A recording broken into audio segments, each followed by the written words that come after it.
आज का जो टॉपिक है ना वह नीच भंग राजयोग। पहले टॉपिक में बता चुका हूँ मैं कि कौन सा ग्रह किस राशि में उच्च का होता है और किस राशि में नीच का होता है। तो कुछ ग्रह ऐसे भी हैं कि नीच होने पर भी उनका नीच भंग हो जाता है और वो राजयोग कारक हो जाती है। जैसे मैंने बता चुका हूँ कि सूर्य मेष राशि में उच्च का होता है और उससे 7वें माने 1 में उच्च का है, मेष राशि में उच्च का आता है, 1 से 7 हो गया तुला राशि में वो नीच का हो जाता है। बाकी कुछ ऐसी कंडीशंस है, कुछ ऐसी परिस्थितियाँ होती है कि सूर्य यदि नीच का भी है तो उच्च का फल देगा। अब वही मैं बता रहा हूँ किन किन परिस्थितियों में नीच का ग्रह उच्च का फल देगा। अब मैं आपको एक एग्जाम्पल देता हूँ कि ये मिथुन लग्न की कुंडली है, 3 नंबर से शुरू हुआ तो मेष वृष मिथुन, ये मिथुन लग्न की कुंडली है। और मैंने क्या किया इसको 8 नंबर है, 3 4 5 6 7 और 8, छठे घर में 8 नंबर 8वीं नंबर की राशि होती हो रही है। 8वीं नंबर की जो राशि होती है वो वृश्चिक राशि होती है। तो जो चंद्रमा है वृष राशि में उच्च का होता है और ये जो है ना वृश्चिक राशि में नीच का होता है। अब ये नीच होने के बावजूद भी अच्छा फल देगा किन किन परिस्थितियों में। चाहे कोई भी ग्रह नीच का है तो अच्छा फल देगा। अब देखिए कहता है 3rd house, 6th house, 8th house and 12th house. 3rd house, 6th house, 8th house and 12th house. इन घरों में यदि कोई नीच का भी ग्रह होगा तो उसका नीच भंग हो जाएगा और वो राजयोगकारी हो जाएगा। तो पहला फॉर्मूला कहता है कि कोई भी ग्रह 3, 6, 8 और 12 में घर में यदि नीच का होगा तो नीच भंग हो जाएगा उसका। यहाँ ये छठे घर में चंद्रमा नीच का है तो इसका नीच भंग हो गया। अब दूसरी कंडीशन क्या है, मान लें कि 6, 8, 12 घर में नहीं होता, ये तो पहले कंडीशन में नीच भंग हो गया। दूसरी कंडीशन क्या है कि अब जो चंद्रमा लिखा उसको हम बंद कर दिए इसे, बाकी वजह क्या है यहाँ पर 8। तो 8 का मतलब होता है वृश्चिक राशि। तो वृश्चिक राशि का स्वामी कौन है? मंगल है। तो ये घर किसका है? वृश्चिक राशि का। मान लीजिए चंद्रमा और कहीं दूसरी जगह बैठा होता, 8 नंबर पकड़ के बैठा होता और उस हाउस का लॉर्ड, जैसे 8 नंबर पर कहीं कहीं नीच का होता है, यहाँ भी नीच का होता है, यहाँ भी नीच का होता है, कहीं भी नीच का होता है। तो 8 नंबर का जो लॉर्ड राशि का जो लॉर्ड है वो वृश्चिक राशि, यहाँ देखिए वृश्चिक राशि है। तो 1 और 8 का मालिक जो होता है लॉर्ड होता है मंगल है। तो ये मंगल का घर है और मंगल इस घर पर दृष्टिपात कर दे तो उस घर में कुछ बल मिल जाएगी। अतः उस घर में बैठे हुए नीच ग्रह भी नीच भंग हो जाएगा उसका। अब देखिए मंगल सपोज दैट यहाँ बैठा हुआ है तो मंगल की 4थी दृष्टि होती है, 7वीं दृष्टि होती है और 8वीं दृष्टि होती है।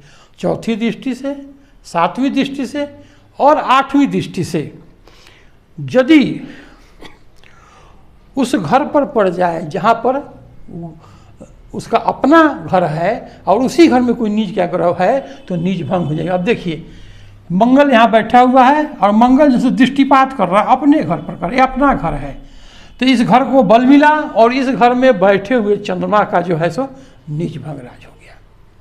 पहली बात बता दिया। ये दूसरी बातें हैं। अब एक चीज और है, मंगल यदि जो केंद्र में हो जाएगा, जैसे 8 नंबर मान लीजिए यहाँ बैठा हुआ है तो और चंद्रमा भी बैठा हुआ तो नीच का हो जाएगा, तो उसका लॉर्ड जो है सो मंगल है, मंगल दृष्टिपात कर दिया तो खत्म हो गया। अब मंगल जो है केंद्र में बैठ जाए, देखिए यहाँ मंगल केंद्र में बैठ गया ये, तो मंगल यदि केंद्र में बैठ जाएगा तो पर भी ये चंद्रमा का नीच भंग हो जाएगा।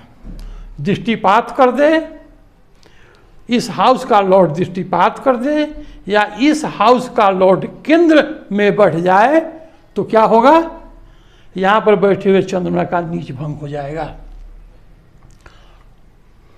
अब देखिए यहाँ का लॉर्ड क्या है, मंगल है, मंगल है, देखिए हमने लिख दिया यहाँ पर मंगल।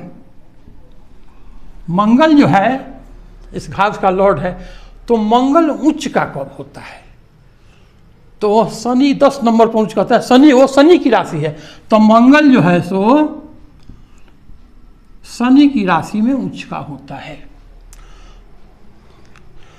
अब उच्च की राशि इसकी क्या हो गई, मंगल की। अभी को हमको चंद्रमा को छोड़ देना है, केवल इस जो डिजिट है ना उसी की हम बात कर रहे हैं। यहाँ मंगल, मंगल की दृष्टिपात हो जाए, मंगल केंद्र हो जाए, और मंगल की उच्च राशियाँ कब है, तो शनि की राशि में उच्च का होता है, 10 नंबर पर जाकर उच्च होता है। 10वें नंबर की राशि जो है मकर है, घटे, देखिए शनि जो है मकर और घट, तो 10 नंबर का जो है यहाँ पर उच्च का भी हो जाता है। तो 10 तो क्या हो गया कि मंगल जो है वो उच्च होगा शनि की राशि में। तो यदि शनि केंद्र में भी हो जाएगा, जैसे देखिए यहाँ केंद्र में, यहाँ मंगल केंद्र में था, इस बार शनि केंद्र में हो जाएगा, तो यदि शनि केंद्र में हो जाएगा तो पर भी इसकी नीच भंग राजयोग बना देगा ये। अब देखिए क्या क्या बता दिया मैंने, यहाँ 8 नंबर की है, तो इसका लॉर्ड मंगल है। मंगल जो है सो उस घर पर दृष्टिपात कर दे, उसकी दृष्टि पड़ जाए, यहाँ का लॉर्ड मंगल है, मंगल केंद्र में हो जाए, और मंगल जिस राशि में उच्च का होता है उसका स्वामी यदि केंद्र में हो जाए तो पर भी नीच भंग हो जाएगा। अब देखिए कोई ग्रह नीच का है और वह वक्र अवस्था में है, रेट्रोग्रेड है, तो रेट्रोग्रेड में उल्टा हो जाता है।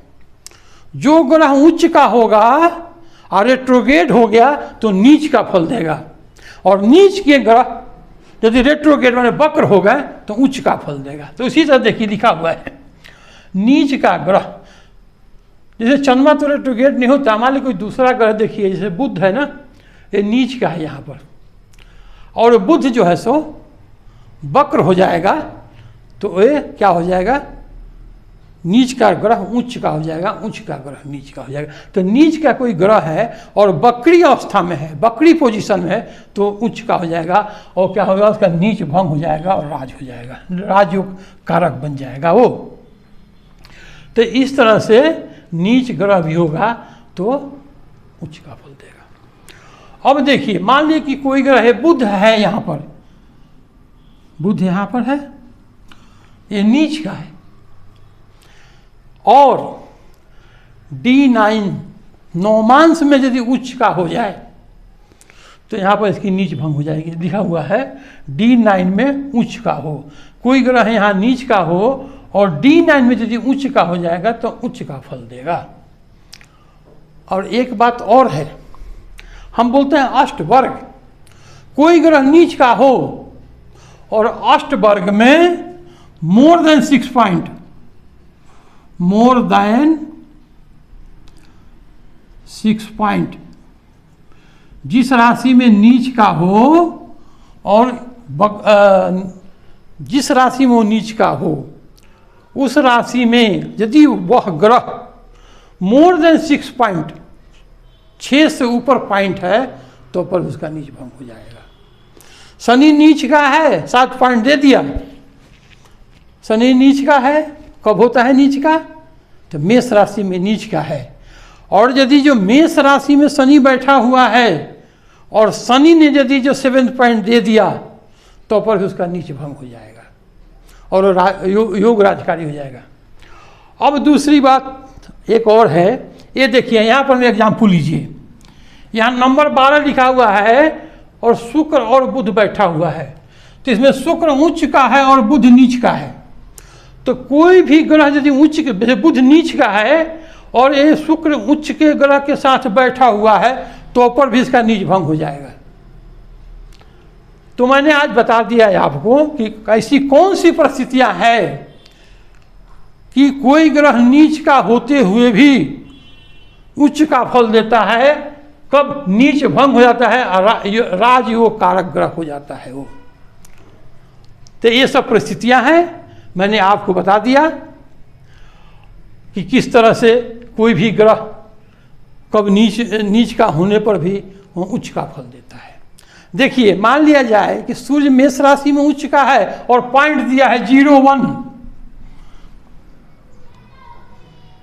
तो उस उतना फ्रूटफुल ऑफ रिजल्ट नहीं देगा आपको। यदि उसकी पॉइंट 4 एंड अबव है,